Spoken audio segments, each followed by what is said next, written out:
Hello, historians. It is March 23rd, 2021, and we are up to the 21st century or 20th century, the 1900s. And one of the major things we need to talk about in the early 20th century is World War I, or the First World War, as it's sometimes called. It started in August of 1914. The United States did not get involved right away, but I still want to talk about some of the things that were happening with World War I, just so we kind of know the background before the United States enters. There are tensions in Europe. The major powers in Europe have been preparing for war for years, and some of the writers of the day referred to Europe as a powder keg waiting to explode. We have an arms race going on with bigger and more powerful armies and navies. We have growing disputes over trade and land. There's a lot of dissatisfaction with the balance of power in Europe. We have resentment about things that have happened in the past. And we have a bunch of alliances and treaties among different nations that are dividing Europe and complicating military alliances and treaties.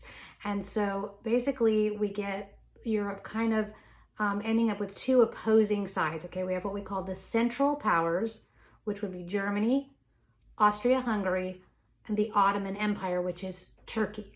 Okay, and then we have what are called the Allies, also known as the Triple Entente. Entente just means we're getting along with each other, and that would be France, Russia, and Great Britain. This is the side that the United States will be sympathetic towards over Germany, Austria-Hungary, and the Turks. Italy initially aligned with the Central Powers, but then decided they were not going to get drawn into this war. Later in May of the next year, they're going to join the Allies, and we have other non-European powers like Japan and the United States who will join later on the side of the Allies, okay, which is France, Russia, and Great Britain, okay?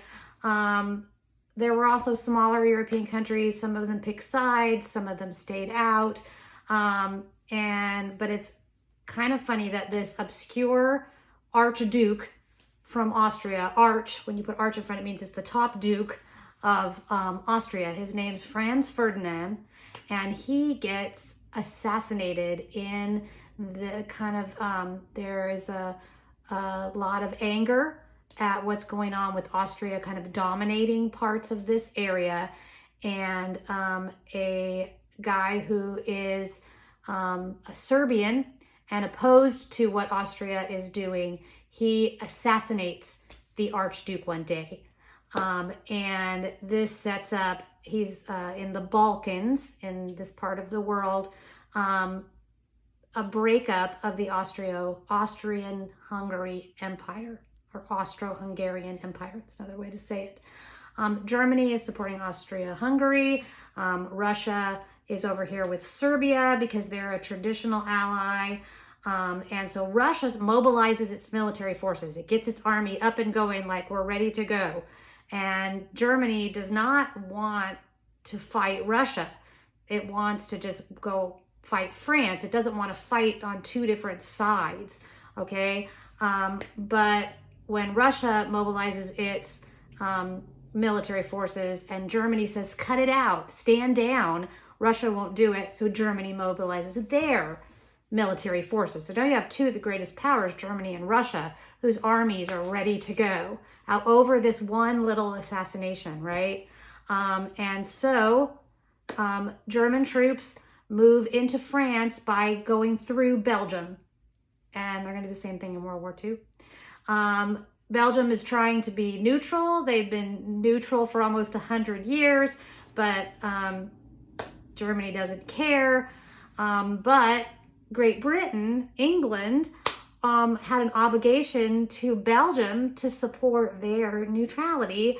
So now they declare war against Germany. So you can see what's happening. All these countries are declaring war on each other. And actually, in August of 1914, Canada, because it's a member of the British Empire, it declares war as well.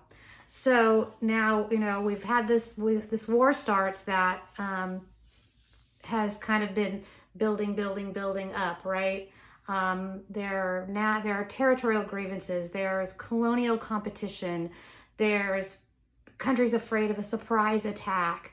And so once the fighting begins, we have old grudges, we have treaty obligations, we have all of these reasons that Europe explodes into war. The Germans sweep through Belgium. Like I said, this was part of a long-held strategy that they had for invading northern France. So the French move east to recapture a little area called Alsace and Lorraine. And Alsace and Lorraine are just these two little areas that are still disputed to this very day who they should actually belong to. So Great Britain is meeting its obligations to France and Belgium by pouring troops into the path of these advancing German forces, and also along the border between France and Belgium near the English Channel, near the water between Great Britain and mainland Europe. And they almost lost the war right near the beginning. The German armies swept south, and the French forces were stopped. Heavy casualties. We're going to talk a little bit about the conditions of World War I later. And they have a 5-day battle, and it's called the Battle of the Marne in early September, and they push the Germans back. The Germans are an exhausted army at this point, having just been advancing. So they pull back into defensive positions, and that battle saves France from German invasion. But they did lose a big piece of territory and tens and thousands of casualties, men killed. So following the Battle of the Marne, German and Allied armies maneuver against each other, trying to flank the other side. And these series of battles where they're kind of like doing this, called the Race to the Sea, with each one trying to stop the other from outflanking them. They fight from Paris to the English Channel, all these defensive lines, new firepower that has never been used in war before, and it all kind of becomes a stalemate at one point. And this quick war that the West had hoped for is now ground into a stalemate. And so I want to talk for a minute before we move on to the next part about the technology. Oh no, where's my paper on the technology of World War I? Oh no, don't you hate it when you set things aside and then you can't find them again? Oh, here it is. Okay, so things that were first used in World War I. This is kind of interesting. Some of them seem very obvious. Some of them seem, what? Like what are you talking about? So Kleenex. Kleenex is invented during World War I, an easy way for men to have tissues with them, right? Another thing other things are modern weaponry like poison gas. Machine guns are perfected and used regularly, and tanks are used for the first time, and airplanes are used for the first time. When World War I started, it almost looked like they were still fighting the Civil War, one of the Napoleonic Wars, with commanders actually out on horses and their artillery being pulled by horses. And so we rush to modern war in World War I. We go from the old style war to new war because we have new weapons and new tactics, and also just new things that had never been seen before as a result of the war. And one of those was trench coats. You've all seen trench coats, right? British officers began wearing them during World War I because they were so functional. They weren't heavy, they were lightweight, and they had a lot of pockets. And so they're called trench coats because British officers would wear them in the trenches. Because if you don't already know, World War I was known for trench warfare, where they would dig a trench, they would live in the trench, the soldiers would live in the trench, and they would fight from the trenches, and every so often they call it going over the top. They would come out of the trench, guns blazing, and fight on the battlefield. But a lot of their time was spent in the mud, in the trenches, in the cold, miserable conditions. There's even a condition called trench foot, where your feet are so damp the flesh starts to rot on them. That's gross, I know, but there you go. So you know, the trench coats were great for keeping off the rain and helping you maybe keep a little warmer. It also had flaps and rings where you could secure things to it so you didn't have to carry anything too much, you know. And so they were being made in London like crazy and shipped over with British troops. A new innovation in World War I is daylight savings time. You know, we always gain that extra hour in November and lose it again in March, which we just did. And this idea of shifting time back to get more daylight was first implemented in Germany in April of 1916 during wartime, because they wanted to conserve coal by having an extra hour of daylight in the evenings. And so after Germany did it, then weeks later, the United Kingdom and other European countries followed suit. And the United States first implemented daylight savings time in 1918. You didn't know it was that long ago, did you? There you go.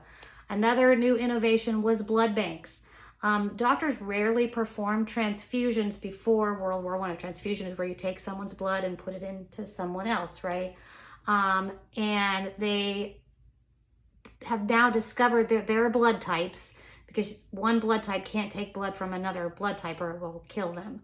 So now we know about blood types, and now we have refrigeration. And so blood can be stored and saved. And so a U.S. Army doctor named Dr. Robertson consulted with the British Army about establishing a blood bank on the Western Front. And so the point was to have the blood supply close by, so when someone was wounded, they could be given a transfusion and kept alive. So the blood could be kept on ice for up to 28 days. Like I said, Kleenex, right?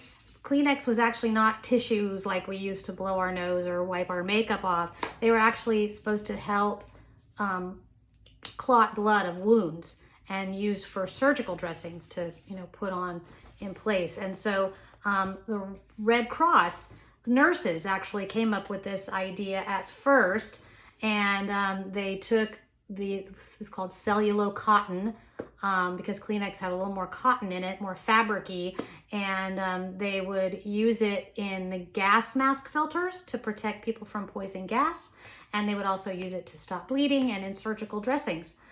How many of you have heard the exercise Pilates? Pilates is kind of a famous exercise system that was developed by a German bodybuilder who had moved and become a boxer in Great Britain.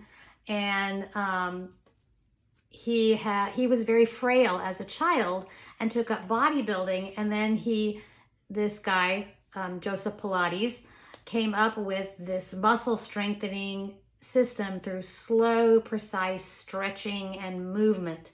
And he called it controlology, but it got named after him when he moved after the war in 1925 to New York City and opened a studio that he called Pilates Studio. And so the exercise ended up being named after him, and people still do it to this day. You can even go to an expensive Pilates studio in major cities and do this form of exercise. You can look it up if you're interested. Another thing invented during World War I was stainless steel. It was the British military that came up with this alloy, which is a mixture of metals, so that their guns would be less likely to bend or deform in shape from the heat and friction of firing. And so a guy named Harry Brearley, a metallurgist, he produced a steel that wouldn't rust by adding chromium to molten iron. That made steel. And it didn't end up being used for guns during World War I, but it was used in aircraft engines and in the silverware for their mess kits that they would eat out of, and medical instruments. Another invention from World War I, zippers, called hookless fasteners. The B.F. Goodrich Company came up with them. A guy named Gideon Sunback perfected them during World War I, because it makes, you can use a money belt, which means your belt has a zipper in it and a pouch, and you can put your money in there and zip it shut and you don't lose it, and it's secure. If you didn't have pockets in your uniform, which many of them didn't. Often buttons are difficult if you're trying to throw on your flight suit really quick and jump in your plane. So zippers went on flight suits, that kind of thing. Another invention, wrist watches. Oh, I don't have my wristwatch on today, but a clock you can wear on your arm. Very handy if you're out in the field, right? And you want to know what time it is. There's probably no clocks hanging in the trenches. So you just look at your wrist and know what time it is, okay? Drones, right? We all know about drones that go flying up, right? They were first invented fewer than 15 years after the Wright brothers flew over the dunes of Kitty Hawk. We have the first drone, which was an unmanned aerial torpedo. That's what they called it. And so they could send this drone strike. This isn't a drone like a photography drone, but a drone weapon, all the way back in 1918. Okay. So those were some of the things that came from World War I. I also want to last thing I want to talk about is technology in the 20th century. Technology is going to begin to advance rapidly. And so attached to this email, you will get your classwork paper, which is, guess what? Another timeline. Because, you know, you're all going to be saying, Mrs. Benfonte, you're addicted to timelines. I just think it's very interesting to be able to see the order that things happened and see the year that they happened in. So the important thing on this timeline that I want you to notice, I want you to notice the year that Wilbur and Orville Wright fly the first airplane right near here, down in Kitty Hawk, North Carolina, 1903. Okay, in 1903, we have the first powered manned flight, successful manned flight. All right, then you move forward 23 years, just 23 years. That's not a very long time, okay? And a guy named Robert Goddard launches the first liquid-fueled rocket. Now, rocketry fired by gunpowder has been around since Leonardo da Vinci. Okay, this is not right back even before that to the Chinese. But this is a fueled rocket that doesn't necessarily explode, which is what those gunpowder fired rockets did. So we have 1903, first powered airplane flight by men. 1926, this guy Robert Goddard invents a modern rocket. Okay, and eventually he will also invent what's called a multi-stage rocket, which will be what is used in manned spaceflight when it starts. Okay, so then we move forward in time, not that far, 1958. 1958, Boeing, the Boeing company, introduces the first long-distance jet.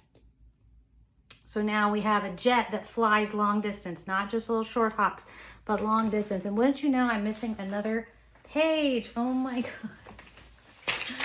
This is the important thing. Okay, I can remember this even though I don't have it in front of me. What I want you to notice is from 1903, Wilbur and Orville Wright, Kitty Hawk, first man-powered flight. 1969, we land on the moon, and a human being, walks on the moon.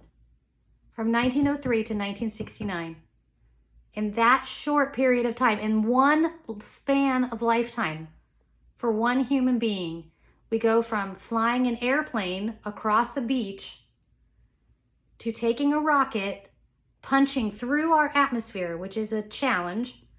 We got to get a rocket big enough and strong enough to push us through the atmosphere, fly it all the way to the moon, land part of it on the moon while another part orbits around the moon. And one of the men in his spacesuit, his fully contained life-supporting spacesuit, climbs out of that spacecraft and walks on the surface of the moon. In one human lifetime, since they just flew a plane over the beach. And then he gets back in his spacecraft. That spacecraft takes off from the moon, reconnects with the other part. We have the lunar module and the command module. They reconnect with each other and fly back safely to Earth, landing in the ocean called splashdown. And all three astronauts are perfectly safe. So from Wilbur and Orville Wright actually risking their lives flying over a beach, we have three astronauts who risk their lives to fly to the moon and walk on the moon and come home safely. in one lifetime. Less than 70 years. That's how fast technology flies forward. So I want you're going to get your timeline. You'll have the second page, and my second page is not here. And I want you to look at it, and I want you to look at it and say, what things on this list have had any impact on my life as an American high school student? What has impacted my life? The second thing on the list is air conditioning. So Willis Carrier invented air conditioning in 1902. In 1901, a guy named Marconi conducts the first transatlantic radio transmission. He sends radio signals, radio sound, to Europe, or from Europe to the United States. I forget which way it is, but with either way, across the ocean. And that's the first time in 1901, 120 years ago, it's not that long ago, we have a technology that allows humans to send sound to any place on the earth with no wires. Okay, so that's in 1901. And then in 1969, we have a man walking on the moon. That's the progression of technology. So check that out on your timeline, and I will talk to you again soon. Bye for now.